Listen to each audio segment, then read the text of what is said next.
નમસ્કાર મિત્રો, તમારું સ્વાગત છે સ્ટીચિંગની અંદર. હું સુધીર જાદવ અને આજે આપણે જોવાના છે સ્વાધ્યાય 7.1 નો દાખલા નંબર 3. એની પહેલા જો તમે ઇન્ટ્રોડક્શનનો લેક્ચર ના જોયો હોય તો મસ્ટ જોઈ લેજો, જેથી કરીને આપણને સૂત્રની અંદર ઈઝી પડે. સમરેખ અસમરેખ નક્કી કરવાની અંદર આપણને દાખલાઓ ઈઝી પડે. બરાબર, શરૂ કરીએ દાખલા નંબર 3. બિંદુઓ 1, 5, 2, 3 અને -2 અને -11 અસમરેખ છે તેમ પ્રસ્થાપિત કરો. 1, 5, 2, 3 અને -2 અને -11. તો સૌપ્રથમ એ બિંદુના યામ આપેલા છે 1, 5. તો આને આપણે શું કહેશું? x1, y1. બી બિંદુના યામ આપેલા છે 2, 3. તો આને કહેશું આપણે x2, y2.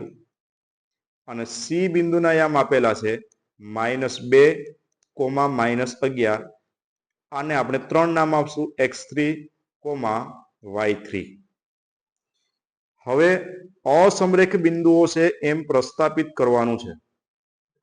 તો સૌપ્રથમ આપણે એ બી નો માપ લેશું, ત્યારબાદ બી સી નો માપ લેશું અને છેલ્લે એ થી સી નો માપ ગણશું. બરાબર, સૌપ્રથમ એ થી બી નો માપ શરૂ કરીએ. એટલે એ બી નો વર્ગ બરાબર x1 માઇનસ x2 નો વર્ગ પ્લસ y1 માઇનસ y2 નો વર્ગ. અહીં x1 કેટલા છે મિત્રો? 1 છે. 1 માઇનસ x2 કેટલા આપેલા છે? 2, એનો વર્ગ પ્લસ y1 ની કિંમત 5 માઇનસ y2 ની કિંમત 3 એનો વર્ગ. 1 માઇનસ 2 એટલે -1 નો વર્ગ પ્લસ 5 માઇનસ 3 એટલે 2 નો વર્ગ. -1 નો વર્ગ પ્લસ 1, 2 નો વર્ગ થશે 4, એટલે આ જવાબ છે 5. બરાબર, એ બી નો વર્ગ થશે 5. અહીંયાથી વર્ગ કાઢીએ એટલે સામે વર્ગમૂળ આવશે. તો એ બી બરાબર વર્ગમૂળની અંદર 5 એકમ. અહીંયા આપણે એકમ લખી શકીએ. તો એ બી નો માપ આવી ગયો વર્ગમૂળની અંદર 5 એકમ. હવે બી થી સી નો માપ મેળવીશું. તો બી સી નો વર્ગ બરાબર બી સી માં કોણ છે? x2 y2 અને x3 y3. તો x2 માઇનસ x3 નો વર્ગ પ્લસ y2 માઇનસ y3 નો વર્ગ. x2 ની કિંમત આપેલી છે 2 માઇનસ x3 ની કિંમત આપેલી છે -2 આખા કૌંસનો વર્ગ પ્લસ y2 ની કિંમત આપેલી છે 3 માઇનસ y3 ની કિંમત છે -11 ઓલ બ્રેકેટ સ્ક્વેર. અહીં નિશાની બદલાવી એટલે 2 માઇનસ માઇનસ પ્લસ 2 નો વર્ગ પ્લસ 3 માઇનસ માઇનસ પ્લસ 11 નો વર્ગ. 2 પ્લસ 2 એટલે 4 નો વર્ગ પ્લસ 11 પ્લસ 3 એટલે 14 નો વર્ગ. 4 નો વર્ગ થશે 16 પ્લસ 14 નો વર્ગ થશે 196. 116 પ્લસ 196 212. એટલે બી સી નો વર્ગ બરાબર આવી ગયો 212. આપણે વર્ગ કાઢીએ એટલે સામે વર્ગમૂળ આવશે. એટલે વર્ગમૂળની અંદર 212 એકમ. તો બી સી નો માપ આવેલો છે 212. એ બી મળી ગયા, બીસી મળી ગયા. હવે આપણને શોધવાનું છે એ થી સી નો માપ. તો અહીંયા લખું છું એ સી નો વર્ગ બરાબર એ સી માં કોણ કોણ આવશે? x1 y1 અને x3 y3. બરાબર, x1 માઇનસ x3 નો વર્ગ પ્લસ y1 માઇનસ y3 નો વર્ગ. x1 થશે 1 માઇનસ x3 નો વર્ગ થશે -2 all bracket square plus y1 છે 5 માઇનસ y3 ની કિંમત છે -11 આખા કૌંસનો વર્ગ. એ સી નો વર્ગ બરાબર અહીં થશે 1 માઇનસ માઇનસ પ્લસ 2 નો વર્ગ પ્લસ 5 માઇનસ માઇનસ પ્લસ 11 નો વર્ગ, 1 પ્લસ 2 નો વર્ગ એટલે 3 નો વર્ગ પ્લસ 11 5 16 એનો વર્ગ, 3 નો વર્ગ થશે 9 અને 16 નો વર્ગ થશે 256. તો AC વર્ગ બરાબર 256 પ્લસ 9 કેટલા થશે 265. અહીંયાથી વર્ગ કાઢીએ એટલે સામે વર્ગમૂળ આવશે.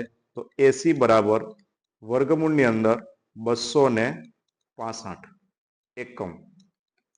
તો ત્રણેય માપ અહીંયા મળી ગયા, AB, BC અને AC.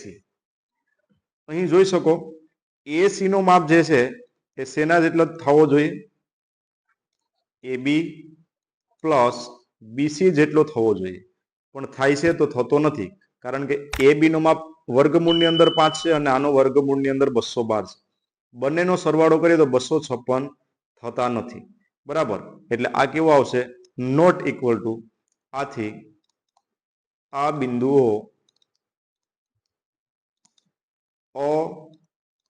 અસમરેખ છે. નેક્સ્ટ દાખલા તરફ આગળ વધીએ. દાખલા નંબર 4. ચકાસો કે 5 માઇનસ 2 6 4 7 માઇનસ 2 એ સમ દ્વિબાજુ ત્રિકોણના શિરોબિંદુઓ છે. તો અહીં 3 બિંદુ આપેલા છે, ત્રણેયને નામ આપી દઈએ. પેલા A બિંદુ 5 અને -2, એના પછી B બિંદુ 6 અને 4, અને છેલ્લે C બિંદુ 7, -2. આને કહેશું આપણે x1, y1, આને કહેશું x2, y2, અને આને કહેશું x3, y3. બરાબર, આપણને નામ આપી દીધા. x1 થશે 5, y1 થશે -2.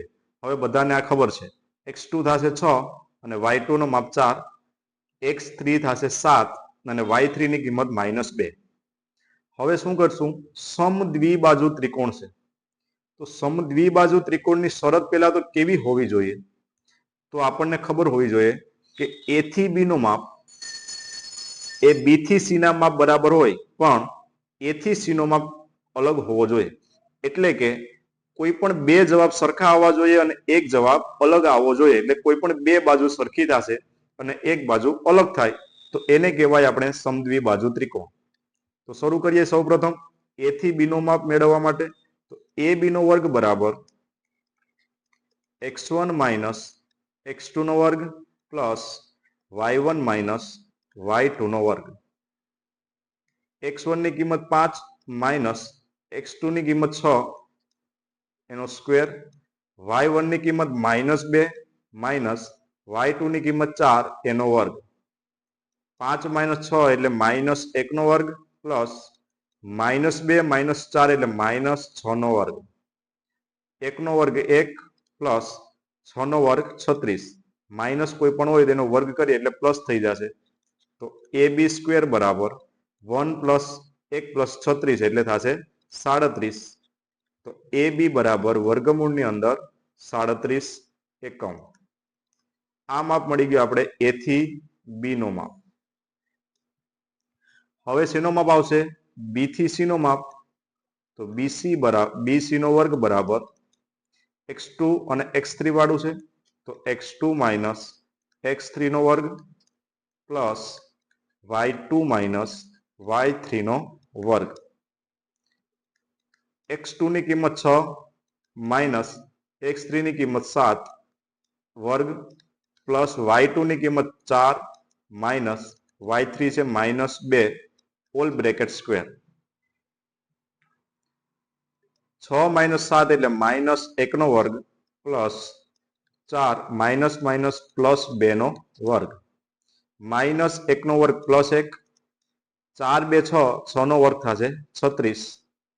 તો BC વર્ગ બરાબર 36 પ્લસ 1 એટલે 37. તો BC કેટલા આવશે, વર્ગમૂળની અંદર 37 એકમ. આ થઈ ગયો માપ BC નો. હવે શેનો માપ બાકી છે આપણને, A થી C નો માપ. એ અલગ આવવું જોઈએ.